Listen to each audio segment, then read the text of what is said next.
Assalamualaikum.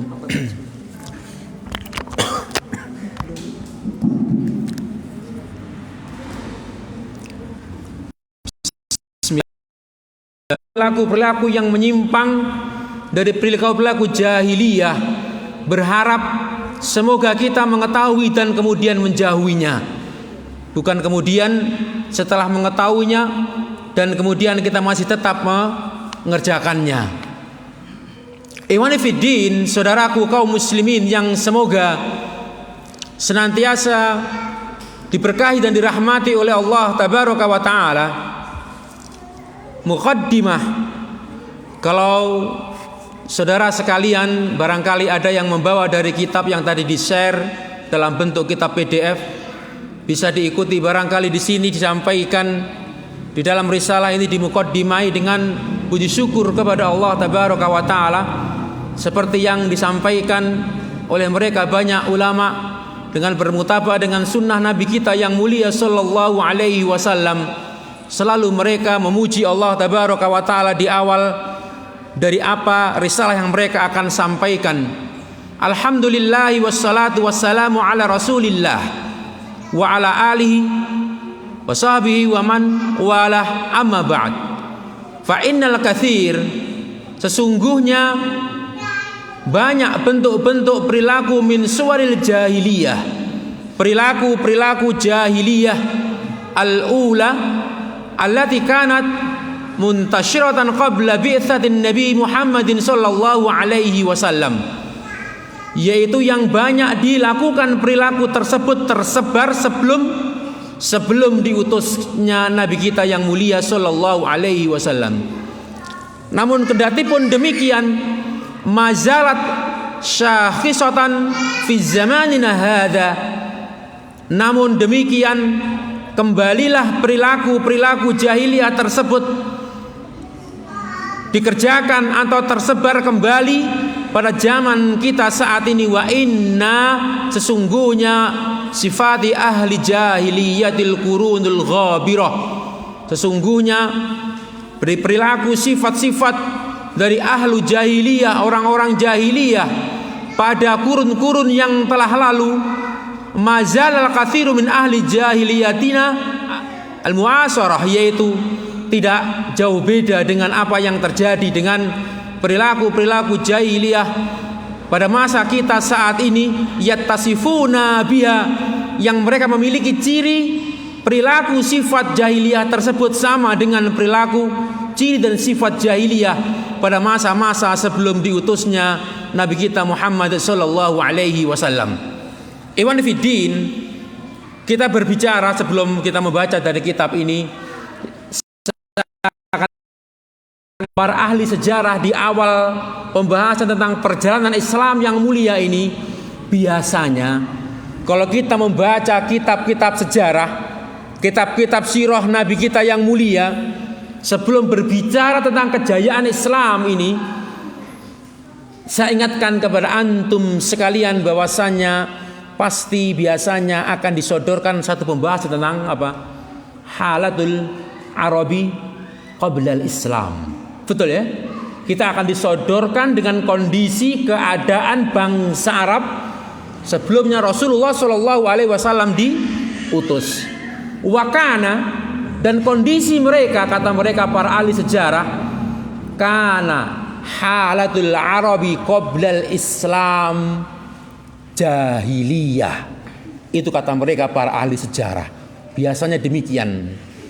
Apa yang menyebabkan mereka dikatakan jahiliyah, yang semua kita barangkali telah mengetahuinya?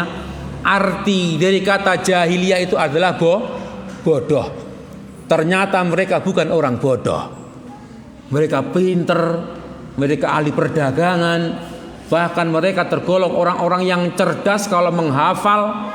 Keturunan dari mereka, nasabnya ke atas sampai kepada siapa-siapa, mereka hafal. Pinter mereka, bukan bodoh dalam urusan ilmu pengetahuan, tetapi ternyata disebabkan karena mereka jauh dari risalah ilahiyah,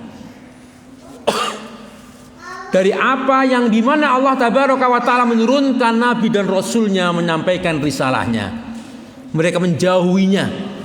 di dalam Al-Quran sendiri, sebelum kita bahas tentang apa yang disampaikan oleh Syekh Muhammad bin Abdul Wahab ini, tentang apa itu perkara-perkara jahiliyah, saya awali pembahasan jika kita berbicara tentang kata atau kalimat al-jahiliyah, kalimat dengan ucapan al-jahiliyah itu, kalau kita mempelajari dan membuka lembaran Al-Quranul Karim, kita akan menemukan di sana ada 4 kalimat, 4 pengucapan kata al-jahiliyah di dalam Al-Quran disampaikan oleh Allah Tabaraka wa Ta'ala dalam Al-Quranul Karim. Yang pertama di dalam surah Ali Imran ayat 154. Yang nanti keempat-empatnya ini akan mewakili sebagian besar dari apa yang disampaikan oleh Syekh Muhammad Abdul Wahab, yang beliau menyampaikan tidak kurang dari 130-an lebih tentang perkara-perkara jahiliyah ini, yang semoga nanti kita akan mempelajari satu demi satu untuk kita mengetahui bahwa hanya hal tersebut adalah sesuatu yang harus kita jauhi. Nah, kata jahiliyah yang pertama disebutkan di dalam Al-Quranul Karim, sebelum kita membaca dari apa yang disampaikan dalam kitab Masail Jahiliyah ini, yaitu kita dapat di dalam surah Ali Imran ayat 154, yang di situ Allah Tabaraka wa Ta'ala menjelaskan yadhunnuna billahi ghairal haqqi dzannal jahiliyah. Jadi mereka memiliki prasangka yang tidak benar terhadap Allah Tabaraka wa Ta'ala, yang disebutkan oleh mereka para ulama ini nanti yang mewakili sebagian besar dari kalimat-kalimat atau perilaku-perilaku jahiliyah yang berkaitan dengan jahiliyah dalam urusan hati, dalam urusan akidah, dalam urusan keyakinan, dalam urusan tentang bagaimana keimanan seseorang kepada Allah Tabaraka wa Ta'ala. Yang kedua, kata jahiliyah disebutkan oleh Allah Tabaraka wa Ta'ala dalam surah An-Nisa. Misalnya disampaikan surah Al-Maidah ini, apa hukmal jahiliyah, apakah hukum jahiliyah ya beghun yang mereka harapkan, wa man ahsanu minallahi hukma liqaumi yuqinun. Ini jahiliyah nanti juga dibahas dalam pembahasan ini, yaitu berkaitan tentang orang-orang yang mengambil tata cara, yang mengambil perilaku-perilaku, hukum-hukum di dalam kehidupan mereka dengan mengambil hukum-hukum jahiliyah. Yang ketiga disebutkan oleh Allah Tabaraka wa Ta'ala dalam surah Al-Ahzab ayat 33. Allah Tabaraka wa Ta'ala menyampaikan wa qarna fi buyutikunna, hendaklah mereka tetaplah di rumah-rumahnya, yaitu fi buyutikun, kamu di rumah-rumah kamu.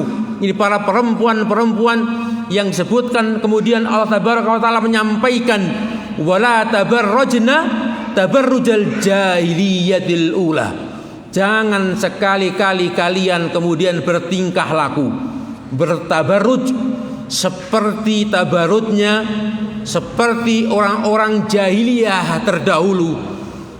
Ini perilaku ini sesuatu yang berkaitan dengan kebiasaan manusia, sesuatu yang seharusnya hukum asalnya adalah itu mubah saja dalam urusan pakaian, dalam urusan penampilan, dalam urusan perilaku. Jika hal tersebut mendapatkan pembahasan dalam porsi khusus di dalam syariat yang mulia ini, hendaknya seseorang memperhatikan, berarti itu amatlah penting. Berarti kita harus memperhatikannya. Dan selanjutnya yang terakhir, kata jahiliyah ini disebutkan oleh Allah Tabaraka wa Ta'ala, yaitu dalam surah Al-Fath ayat 26. Allah Tabaraka wa Ta'ala menyampaikan bahwasanya ij'alal ladzina kafaru, ingatlah ketika orang-orang kafir itu menanamkan fi qulubihimul hamiyah, menanamkan ke dalam hati mereka hamiyatal jahiliyah, kesombongan jahiliyah. Ini berkaitan dengan fanatisme buta, menolak kebenaran dari apa yang disampaikan risalah kenabian, dari hal-hal yang diwahyukan oleh Allah tabaraka wa taala. Kesombongan yang sungguh ini dicela oleh Allah di dalam Al-Qur'an, dan inilah 4 kata jahiliyah di dalam Al-Qur'an yang disampaikan oleh Allah tabaraka wa taala, yang keempat-empatnya nanti mewakili 4 segmen besar dari apa yang disampaikan oleh beliaunya Syekh Muhammad bin Abdul Wahhab ini dalam kitab Masail Al-Jahiliyah ini. Baik. Bismillah.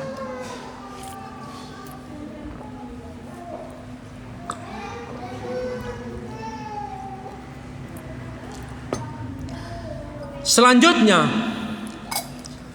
dalam muqaddidah ini disampaikan wazadu alayya khisalan asyarra wa ashna.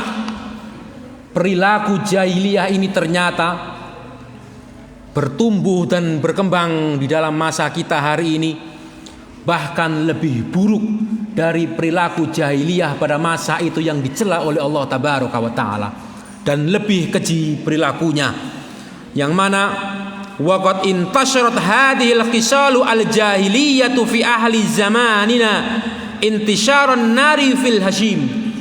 Begitu cepat, saking cepatnya, seperti digambarkan ketika api membakar ranting-ranting yang sudah kering.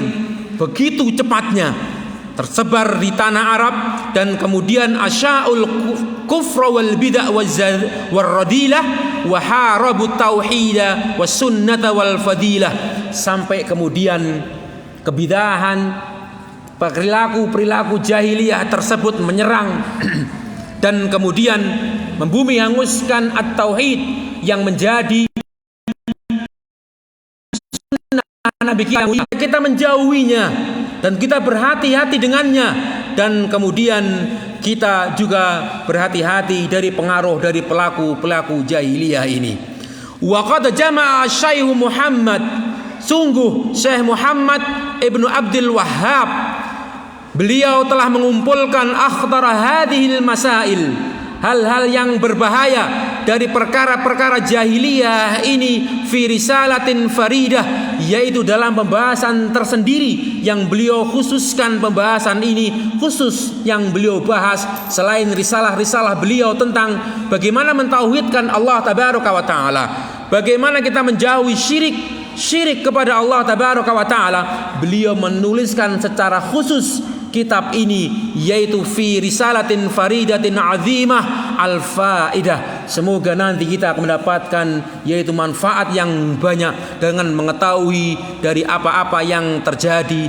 Yang kitab ini kemudian masyhur dan terkenal, istaharat baina ahlil ilm, di kalangan para penuntut ilmu. Kitab ini terkenal dengan masyhur dengan sebutan biismi masailil jahiliyah, yaitu dengan disebut yaitu perkara-perkara jahiliyah. Naam, kita langsung akan membaca. Sebelum kita membaca di antara ini, sungguh Syekh menyebutkan qala asy-Syekh Muhammad bin Abdul Wahhab, beliau menyampaikan hadhihi umurun, perkara-perkara ini khalafa fiha Rasulullah sallallahu alaihi wasallam ma alaihi ahlul jahiliyah al-kitabiyyin wal ummiyin bima la ghina lil muslim an ma'rifatiha. Yang mana perkara inilah perkara-perkara yang diselisih oleh Rasulullah sallallahu alaihi wasallam, yang dengannya Rasulullah sallallahu alaihi wasallam menyelisih perkara ini. Kalau memang Rasulullah sallallahu alaihi wasallam itu tujuan dakwahnya bukan misalnya Nabi kita sallallahu alaihi wasallam sungguh menyelisih perkara ini. Alaihi wasallam adalah orang yang paling dicintai di kaumnya ketika itu. Panjenengan sepakat? Dikabarkan Rasulullah adalah orang yang paling dicintai di antara kaumnya. Di antaranya rusaknya budi pekerti, beliau adalah orang yang paling baik. Beliau dicintai, beliau diberikan amanah, beliau digelari Al-Amin karena mereka percaya dan dengan kewibawaan dirinya atas budi pekertinya yang baik. Namun apa yang terjadi? Tiba-tiba tabaddala hubbu Quraisyin bughdon. Kita mengetahui kabar bahwasannya kecintaan orang-orang Quraisy tiba-tiba menjadi sebuah kebencian? Benar? Benar sebagiannya, tetapi ada yang masih mencintai beliau, orang-orang yang mengikuti risalahnya. Tabaddala hubbu Quraisyin bughdhan wa qurbu bu'dan. Kedekatan orang-orang Quraisy sebagiannya ketika itu menjadi menjauh dengan Nabi kita yang mulia sallallahu alaihi wasallam. Banyak propaganda dilakukan. Kata para ahli sejarah disebutkan subulun syatta limuwajahati da'watin Nabi sallallahu alaihi wasallam. Berbagai propaganda diselancarkan kepada Nabi kita yang mulia. Bayangkan orang yang paling dicintai tiba-tiba dilempari. Orang yang paling dicintai tiba-tiba dia dicaci dan dibenci. Ketika itu banyak penyiksaan kepada Nabi kita yang mulia sallallahu alaihi wasallam. Subulun syatta limuwajahati da'watin Nabi sallallahu alaihi wasallam. Yang pertama ada disebutkan yaitu muwasalatus sukhriyati wal istihza. Beliau diejek, beliau dicaci maki, beliau dihina. Yang kedua apa lagi? Yaitu al-hailulah bainan nas wa bainal istima'i ila Nabi sallallahu alaihi wasallam. Rasulullah dijauhi. Jangan dekat-dekat dengan Muhammad, jangan dekat-dekat dengan Muhammad. Ketika menyampaikan risalah ditandingi dengan risalah mereka dari cerita-cerita dongeng-dongeng nenek moyang mereka. Mereka mendebatnya al-jidal wa niqas dan kemudian memunculkan tuduhan-tuduhan dusta kepada Nabi kita yang mulia. Kira-kira kalau kita hari ini kuatkah menghadapi semua tadi? Kenapa Nabi tidak memilih yang enak saja ketika itu? Kaumnya sudah cinta kepada beliau. Sampai mereka itu kemudian apapun yang dilakukan kepada Nabi tidak berubah semangat beliau mendakwahkan tauhid ini, menjauhi perkara-perkara yang diselisihi oleh beliau dari perkara-perkara jahiliyah yang ketika itu merajalela dan berkembang biak di wilayah beliau dilahirkan. Apa? Sampai pada akhirnya kekerasan dilakukan tidaklah mempan, sampai kemudian melakukanlah mereka orang-orang Quraisy sesuatu yang mengherankan. Mereka datang kepada Nabi kita yang mulia, dia bertanya, "Ya Muhammad, in kunta turidu bima ji'ta min hadhil amr malan?" Ya, kalau yang kamu inginkan harta wahai Muhammad, jama'na laka, akan aku kumpulkan harta-harta kami min amwalina hatta takuna aktsaruna malan, sampai kamu menjadi orang yang paling kaya wahai Muhammad. Apakah Nabi kita mengikutinya dengan kekayaan tersebut, disuap dengan harta? Apakah Nabi kita kemudian mengikutinya? Tidak. Kemudian dia tanya lagi, wa in kunta turidu bi syarfan, wahai Muhammad, kalau dengan dakwahmu itu tujuanmu kamu ingin mendapatkan kemuliaan di sisi masyarakatmu, sawwadnaka alaina, akan aku angkat engkau sebagai tuan kami, junjungan ke orang-orang Quraisy, hatta la naqta amran dunak, sampai kami tidak akan memutuskan perkara kecuali akan meminta petunjuk dan pendapatmu wahai Muhammad. Kalau kita diangkat jadi tokoh gitu langsung mau apa tidak?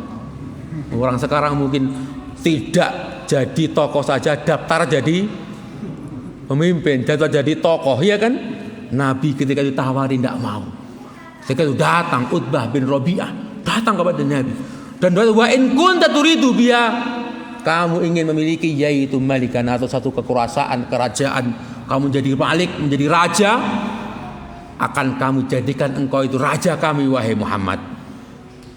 Kalau antum Mas Ega, oh jadi pemimpin langsung budal tanpa biaya. Nah begitu. Wa in kana bikal ba'ah, ini yang bagi yang suka para perempuan.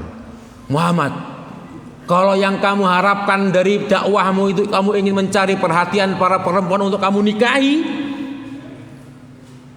ya'tika faktar ayyanisa, pilihlah perempuan mana dari orang-orang Quraisy ini, ayyanisai Quraisyin syi'ta, apa yang kamu inginkan, siapa di antara yang paling cantik, yang paling mulia, yang paling bermartabat atau apapun, min nisa'i Quraisyin, dari perempuan-perempuan orang Quraisy yang engkau inginkan, fal nuzawwijuka asyra, 10 sekalipun tak ambil, tak nikahkan denganmu.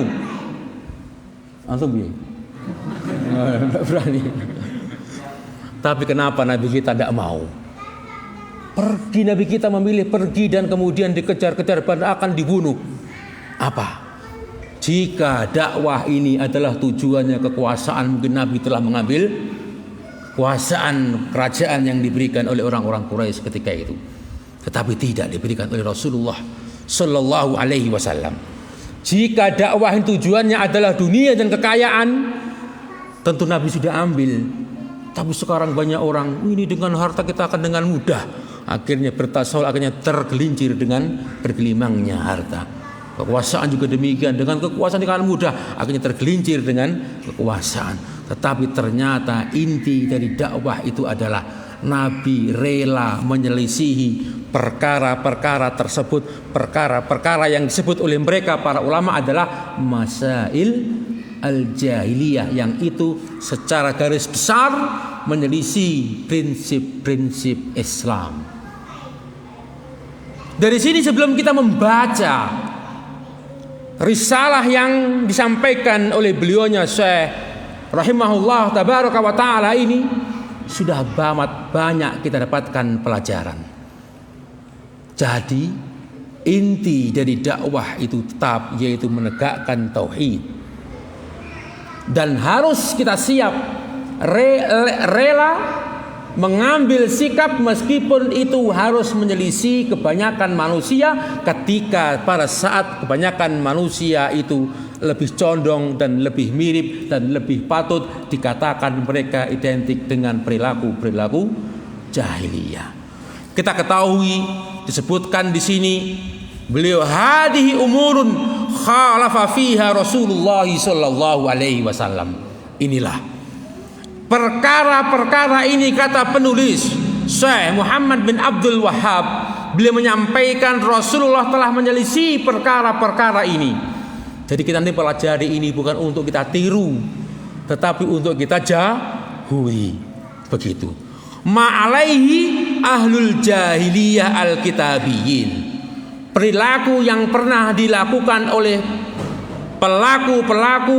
perilaku jahiliyah, baik dari kalangan kitabiyin yang Allah menurunkan Alkitab kepada mereka, wal ummiyin atau orang-orang jahiliyah yang tanpa dengan kitab yang pernah diturunkan oleh Allah yang kemudian mereka ingkari. Mimma yang seorang muslim tidak boleh merasa tidak butuh, harus, maksudnya la ghina lil muslim al ma'rifatiha, tidak boleh tidak, seorang muslim wajib mengetahui perkara-perkara ini. Perkara-perkara inilah yang dahulu diselisihi oleh Nabi kita yang mulia. Perkara-perkara inilah yang dahulu, yaitu Rasulullah Sallallahu Alaihi Wasallam rela diusir dari kampung halamannya. Selanjutnya fadiddu yudhiru husnahu did, dengan mengetahui kebalikannya, semoga kita mengetahui kebalikannya yang baik. Kebalikannya yang jelek berarti kebaikan katanya. Dengan mengetahui kebalikan yang buruk berarti kebalikan yang baik, itulah yang harus kita ambil. Wadiddihi wa bibiddihi tatabayyanul asya, dengan mengetahui kebalikan yang dikatakan dengan istilah keburukan berarti sebaliknya adalah kebaikan. Jadi kebalikannya dari perkara-perkara inilah nanti yang seharusnya kita ketahui dari dan harus kita amalkan. Fa'ahamu ma fiha wa asadduha khatra. Yang paling penting perkara ini adalah, dan yang paling berbahaya, adamu imanil qalbi bima jaa bi ar-rasul. Ini yang pertama. Ketika seseorang tidak memiliki keimanan dengan apa yang telah dibawa dari risalah kenabian kita Nabi Muhammad sallallahu alaihi wasallam, kita mengetahui, dulu kita sampaikan. Siapa yang masih ingat apa perkara-perkara yang menyebabkan Rasulullah, orang yang paling dicintai tadi, itu menjadi orang yang paling dibenci oleh orang-orang Quraisy? Salatul qadaya, kata mereka para ulama, 3 hal. Salatul qadaya istaghrabahal jid, yaitu sangat menjadi istaghrabahal jid al musyrikun, yaitu kaum musyrikin menjadi amat sangat mereka itu membenci Nabi kita yang mulia. Pertama adalah at-tauhid, yang pertama. Karena Nabi kita mengajarkan bagaimana hanya beribadah kepada Allah saja. Yang kedua, kata mereka para ulama adalah ar-risalah. Inilah nanti yang banyak dijelaskan dalam masail jahiliyah, dalam ar-risalah, as-sunnah, yaitu tariqah yang diambil oleh Rasulullah sallallahu alaihi wasallam. Dan yang ketiga adalah al-ba'ts ba'dal maut, yaitu kebangkitan setelah kematian. Ini mengherankan bagi orang-orang Quraisy yang tidak memiliki akidah ini. Nah, inilah yang menjadi apa yang dibawa oleh Rasulullah SAW, yaitu pertama tauhid, yang kedua adalah ar-risalah kenabian, as-sunnahnya Nabi Muhammad, yaitu yang ketiga al-ba'ts, kebangkitan ba'dal maut, setelah kematian. Fa in indhafa ila dzalika istihsanu ma'alaihi ahlul jahiliyah. Semua tadi itu bermuara ketika seseorang istihsanu ma'alaihi ahlul jahiliyah. Apa misalnya? Ketika mulai muncul di masyarakat anggapan akan ada bagusnya perilaku-perilaku yang pernah dilakukan oleh orang-orang jahiliyah. Contoh saja kita ambil sekarang lagi viral. Tanggal berapa sekarang?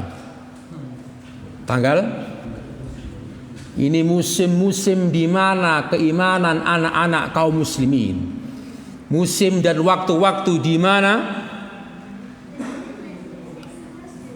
keimanan orang-orang yang mengaku beriman diuji oleh Allah Tabaraka wa Ta'ala. Kita tanyakan, siapa yang meramaikan Natal dan Tahun Baru di pantai-pantai? Siapa yang merayakan Natal dan Tahun Baru di alun-alun? Siapa yang merayakan Natal dan Tahun Baru di mana? Nah, ini kita ngambil contoh yang lagi sekarang pas saja momennya. Nanti beliau Syekh menyebutkan ini dalam poin 132. Mawaddatuhum bil kuffar. Mereka cinta dan mengikuti wa musyarakatuhum fi a'yadihim. Di dalam apa? Hari raya mereka. Kita tanyakan, mana wala dan bara kita yang mengaku beriman ini kepada Allah Tabaraka wa Ta'ala? Wala dan bara kita itu mana? Kita paham tentang orang yang menganggap baik perilaku-perilaku jahiliyah, bentuk persekutuan Allah Tabaraka wa Ta'ala, bentuk hal-hal yang membuat Allah murka. Di mana kemurkaan Allah? Wong di dalam surah Maryam ayat 33, wassalamu alayya, itu katanya hari di mana aku dilahirkan, hari di mana aku meninggal, di mana hari aku kemudian dibangkitkan. Itu diartikan selamat atas lahirnya Nabi. Katanya itu Al-Quran saja ada dalilnya. Jangan terkecoh. Sejak kapan pendapat ini muncul? Ulama tafsir siapa kecuali ulama tafsir hari ini yang menyampaikan? Coba dibuka pendapat ulama-ulama tafsir yang terdahulu. Dari 4 mazhab sekalipun kita lihat, apakah ada di antara mereka membolehkan hal ini? Muncul kemudian orang-orang belakang yang mengatakan bahwasanya ini ikhtilaful ulama.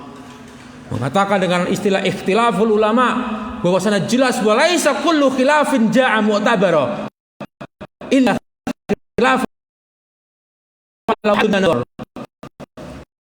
Adakah satu ahli tafsir pun yang mengatakan ayat ini menjelaskan akan legalnya, bolehnya mengucapkan selamat Natal? Tidak ada. Tapi sekarang dengan gampangnya orang-orang yang diulamakan mengatakan demikian. Bahkan dari ulama-ulama dari Timur Tengah juga dikutip, di antaranya Syekh Ali Jum'ah dan yang lain-lainnya. Sungguh tidak ada ini pendapat ini diambil sebelumnya ahli tafsir. Begitu. Dan yang kedua, as-salamah di dalam urusan bahasa Arab dengan bahasa Indonesia berbeda. Kalau kita mengatakan selamat ya, begitu maksudnya adalah mengucapkan sebagai bentuk penghormatan dan doa. As-salamah. Di sini bagaimana as-salamah? Pada hari matiku juga. Apakah juga kita mengatakan selamat dengan meninggalnya Nabi? Di sini padahal ayat tersebut selain hari wulidu juga wa yauma amut, ketika aku meninggal. Apakah juga akan mengatakan demikian? Nah, dan sungguh bahwasannya kemudian dilanjutkan dalam surah ini bahwasannya beliau mengatakan saya ini adalah Nabi Allah yang aku diturunkan kitab dengannya. bukan Tuhan. Betapakah kemudian kita melihat dalam surah Maryam, wa qalu, ketika mereka mengatakan ittakhadar rahmanu walada, mereka mengatakan bahwasanya Allah memiliki anak. Apa yang dikabarkan oleh Allah tabaraka wa taala, laqad ji'tum syai'a idda, sungguh dengan ucapan itu kalian telah mengambil satu perkara, kalian telah mengatakan satu perkara yang amat sangat mungkar. Allah murka dengannya. Allah menyampaikan dalam ayat berikutnya, takadus samawat, hampir-hampir langit itu yatafattarna, pecah karena ucapan tersebut, karena murkanya Allah tabaraka wa taala. Wa tansyaqqul ardu, hampir-hampir bumi itu kemudian akan dipecah belah, dihancurkan oleh Allah tabaraka wa taala. Wa takhirrul jibalu hadda, kemurkaan Allah. Allah mengabarkan hampir saja gunung-gunung itu aku runtuhkan. Karena apa? Anda'u lirrahmani walada, karena mereka mengatakan Allah punya anak. Kaum muslimin, anak-anak kita, saudara-saudara kita mengaku beriman kepada Allah tabaraka wa taala, ternyata masih kita dapati mereka hadir di antara acara ucapan selamat tersebut, meskipun bentuknya berbeda-beda. Kalau antum di sini mungkin tidak, saya punya bertetangga di sana ada sebuah wilayah kristenisasi. Ketika hari Natal itu mereka datang ke gereja, masuk di situ, merayakan, katanya sebagai bentuk balasan karena kemarin hari raya mereka datang ke rumah mereka. Karena kemarin mereka datang waktu hari raya datang ke rumah mereka. Ini sebagai bentuk toleransiku kepadanya, katanya. Toleransi tidak demikian. Toleransi bukan berarti kemudian mengajak mereka untuk sholat Jumat bersama kita dan kemudian kita ikut beribadah bersama mereka. Toleransi ibarat seorang pecinta kopi dan teh, bukan dengan mencampurkan kopi kita kepada peminum teh dan mencampurkan teh kita kepada peminum kopi. Tentunya tidak akan disenangi. Toleransi itu masing-masing asik dengan teh dan kopinya masing-masing. Lakum dinukum, Islam jangan diajari masalah toleransi. Islam adalah nomor satu dalam Islam dibahas. Tapi tidak demikian yang dipahamkan. Namun demikianlah kita berhadapan, idza taqallamna 'anid dalil wal Islam wa radbatnahu ad-dalil bil Islam, kita akan dibenci, dimusuhi. Ada ilmaniyun wal liberaliyun. Ada orang-orang yang mengaku Islam dari Islam liberal. Ada mengaku Islam dari Islam katanya mereka Islam, tetapi lebih mengunggulkan tadi itu daripada memperhatikan hak-haknya Allah tabaraka wa taala. Contoh disebutkan bima ja'a rasul, dari apa berkaitan dengan hati. Anak-anak kita mengikuti sedikit banyaknya itu dengan taraf yang berbeda-beda. Ada di antara mereka yang berbahagia malam itu dengan membakar ayam dan bebek mereka. Balik ke belakang diambil sembelih. Kenapa? Saya bertoleransi kepada siapa? Agama tetangga sebelah. Mereka ambil ayamnya di belakang di kandangnya, disembelih malam itu, dipas-paskan pada malam itu. Betapakah 25 Desember, betapakah 1 Januari tahun baru, mereka sendiri orang-orang Kristen itu mengatakan itu adalah apa? Mereka sendiri mengingkari. Ternyata ada, yaitu ajaran terselubung yang ingin disusupkan, yaitu kelahirannya Dewa Matahari. Jadi sekaligus pada saat itu secara tidak sadar 3 sekaligus kita mensekutukan Allah tabaraka wa taala dalam bentuk pengingkaran kemusyrikan sesuai dengan orang-orang Nasrani. Wa hubbullah, cinta kita sebagai orang yang mengaku beriman kepada Allah tabaraka wa taala, kepada Allah. Wa hubbu rasulih, cinta kita kepada Rasulullah sallallahu alaihi wasallam, was sahabah, para sahabat Nabi, wal mu'minin wal muwahhidin, orang-orang yang sama-sama mentauhidkan Allah Tabaraka wa Ta'ala. Seharusnya wala kita itu, kecintaan kita itu dengan orang-orang yang memiliki manhaj yang sama di dalam mentauhidkan Allah Ta'ala kepada orang-orang mukmin muwahhid. Itu baru sesamanya. Bagaimana wala kita kepada Allah? Kok berani-beraninya kita kemudian dengan gampangnya mengucapkan satu ucapan yang di situ Allah murka. Seharusnya kita memiliki itu sifat al-bara, berlepas diri, yang artinya adalah huwa bughdhu man khalafallah, membenci, tidak menyenangi orang yang menyelisihi Allah Tabaraka wa Ta'ala dan ajarannya. Wa khalafa rasulah, menyelisihi ajaran Rasulullah sallallahu alaihi wasallam, was sahabah, dan para sahabat Nabi Muhammad sallallahu alaihi wasallam, wal mu'minin wal muwahhidin. Seharusnya demikian, bukan malah menunjukkan rasa cinta dan senang, loyal, ikut berbaur dengan hari raya mereka. Yang kita munculkan itu seharusnya adalah al-bara, bukan al-wala.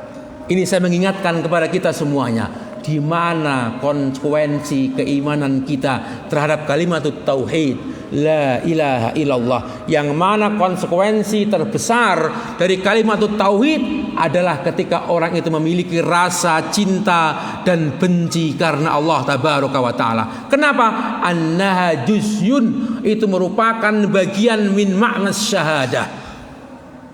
Kalimat syahadat yang kita ucapkan setiap hari itu, asyhadu an la ilaha illallah wa asyhadu anna muhammadar rasulullah. Maka di mana akidah kita satu malam itu kemudian dengan bentuk pengingkaran kita tidak ada, dan malah menunjukkan loyalitas, yang mana disebutkan bahwasanya iman dan kufur itu ada 3 bentuknya, bisa dengan hati, bisa dengan perbuatan, dan bisa dengan lisan. Barangkali 3-tiganya sudah kita lakukan, wal iyadu billah. Hendaknya kita saling menasihatkan ini sesama kita, karena kewajiban kita adalah at-tanasuh, saling nasihat manusiati. Al-wala' dan bara' merupakan syaratul iman, syarat kesempurnaan iman seseorang itu ketika memiliki al-wala' dan al-bara'.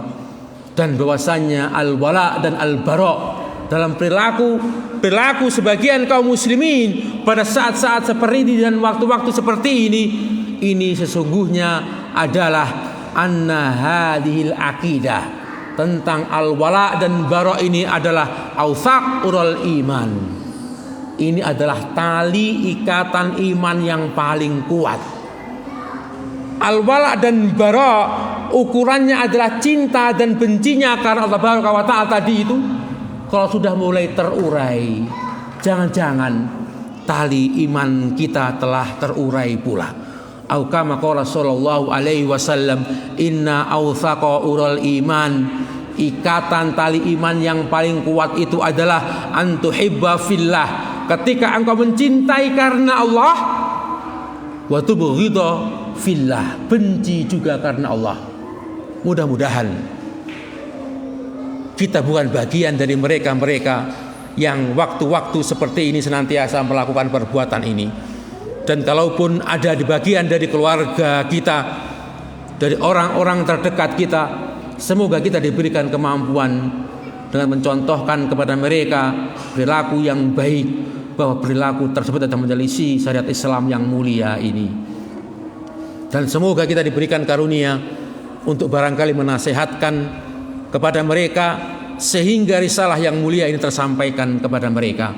Karena sungguh mungkin juga ada benarnya yang disampaikan oleh mereka para ulama, bahwasanya barangkali mereka itu adalah al-jahlu, tidak tahu tentang hukumnya. Kita berhusnudzon, banyak kaum muslimin adalah melakukan kemaksiatan tersebut karena al-jahlu, karena tidak tahu hukumnya.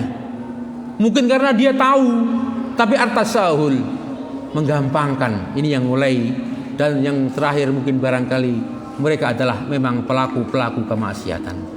Kita harus melihat bagaimana banyak orang-orang itu yang ta'ala istita'ah untuk kita menjauhinya,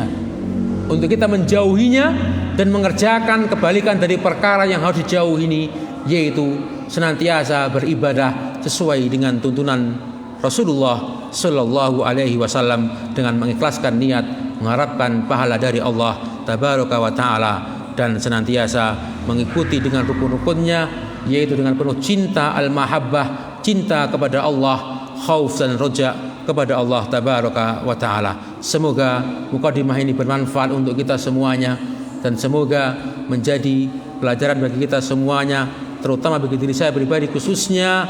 Dan mari kita tutup dengan doa kafaratul majlis. Okay. Mengenai malam tanggal 1 Januari itu biasanya di kampung kami itu bukan keluarga kami kalau itu sudah ditutup, pintu saja saya tutup, tapi sekitar kami itu biasanya bakar-bakaran, makan-makanan gitu.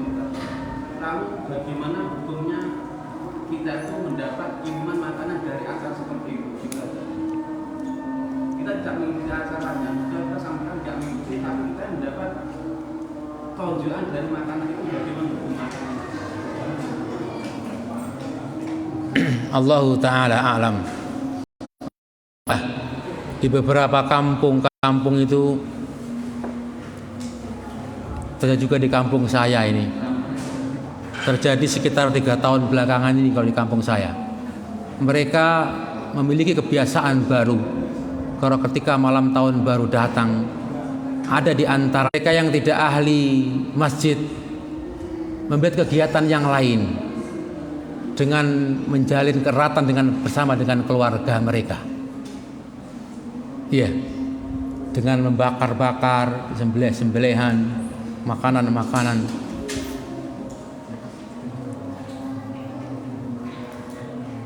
Allahu Ta'ala a'lam. Para ulama menyebutkan, dari mereka para masyayikh yang kemarin disebutkan bahwasanya Syekh Utsman Al-Khamis, beliau menyampaikan termasuk penyimpangan yang terjadi juga adalah melakukan berkedok agama dengan melakukan sama saja itu nanti tidak pernah dicontohkan dan ini. Bahkan lebih kecilnya kemudian mungkin dan makan dan sejenisnya. Permasalahannya ini, bagaimana hukum makanan yang mereka sembelih? Itu disembelih oleh kaum muslimin, saudara kita juga, ya. Terus kemudian mereka juga ahlul qiblah, ya. Terus kemudian kita ditonjok, terus makanannya enak lagi. Kalau dulu Ustadz Sabik pernah membahas tentang masalah ini, beliau membedakan antara dampak dan hukum asalnya, beliau menyampaikan. Nah, kebanyakan ya mereka itu sebenarnya menyembelih juga saudara kita pakai bismillah juga katanya. Repot juga kalau kita katakan apa katanya haram gitu ya. Mereka juga nyembelih itu kadang diantaranya ada yang ikut-ikutan karena tanpa ilmu begitu. Hanya mereka bersenang-senang karena melihat tetangganya bersenang-senang begitu saja. Tetapi ini nanti kalau mereka diterima, dampaknya itu pengingkaran itu seolah tidak ada dalam diri kita. Bentuk pengingkaran itu tidak ada. Sebenarnya ini yang dikhawatirkan dampaknya nanti itu. Kalaupun dikatakan dari segi situ mungkin sembelihannya bukan diniatkan untuk merayakan itu, hanya ikut-ikutan saja dan sebagainya. Kalaupun iya, dampaknya itu secara apa namanya? Ya kamu tidak merayakan tahun baru katanya moh-moh dikasih lodo ya. Lames wae. Kadang-kadang masalah seperti itu yang dipikirkan itu dampaknya. Jadi mungkin itu perlu dibahas, masalah hukum fikih dan hukum dampak dari efeknya mungkin. Allahu Ta'ala alam. Coba nanti tanyakan kepada. Kita akan dikasih. Iya. Dikasih itu hukumnya makanan bagi kita bagaimana? Allahu Ta'ala alam. Coba ditanyakan kepada ustadz yang iya. Nah. Kita biasanya setiap tahun tanggal 1 Januari tetangga seperti itu biasanya. Iya. Ambil makanan lalu bagikan bagi yang enggak datang. Ya seperti orang-orang dulu pernah berikan hadiah oleh orang non muslim itu ya. karena mereka sedang ini. Ya, termasuk yang ini ya. Coba tanyakan kepadanya. Ya, Allah Taala alam. Nah, daripada salah Hasan katanya. Begitu ya. Aku lu tasma'un wastaghfirullahaladzim. Alhamdulillahirabbil alamin. Assalamualaikum warahmatullahi wabarakatuh.